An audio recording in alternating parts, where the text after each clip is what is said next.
पुंडलिका हृदय हरिठ्ठोल श्री ज्ञानदेव तुकाराम पंढरनाथ महाराज की जय. सत्यनारायण महाराज की जय.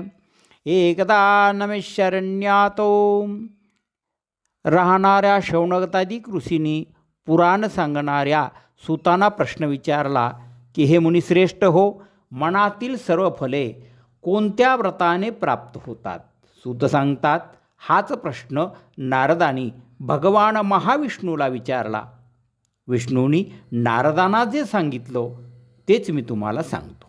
नारद म्हणाले, हे विष्णू, मृत्युलोकात माणसे विविध प्रकारची दुःख भोगतात. ती दुःख कोणत्या उपायाने नाहीशी होतील. श्री विष्णू म्हणाले, सत्यनारायणाचे व्रत केले तर सर्व प्रकारची दुःखे नाहीशी होतात. नारदांनी विष्णूंना या व्रतांचा विधी विचारला की हे व्रत कसं करावं.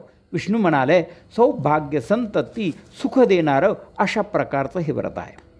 सत्यनारायणाची पूजा करताना केळी, दूध, साजूक तूप, गव्हाचा रवा याचा 1.25 मापामध्ये प्रसाद करावा आणि तो इतरांना वाटावा. जर गव्हाचा रवा नाही मिळाला तर तांदळाचा रवा घेतला तरी देखील चालतो. अशा प्रकारचा 1.25 सेर किंवा 1.25 पावशेर अशा प्रकारचं 1.25 मापामध्ये हा प्रसाद करून भगवान सत्यनारायण देवाला हा नैवेद्य दाखवावा आणि त्याचा नैवेद्य दाखवून याचा प्रसाद सर्वांनी घ्यावा. अशा प्रकारची सत्यांची पूजा केल्यानंतर या पूजेनं मनुष्याच्या सर्व इच्छा पूर्ण होतात.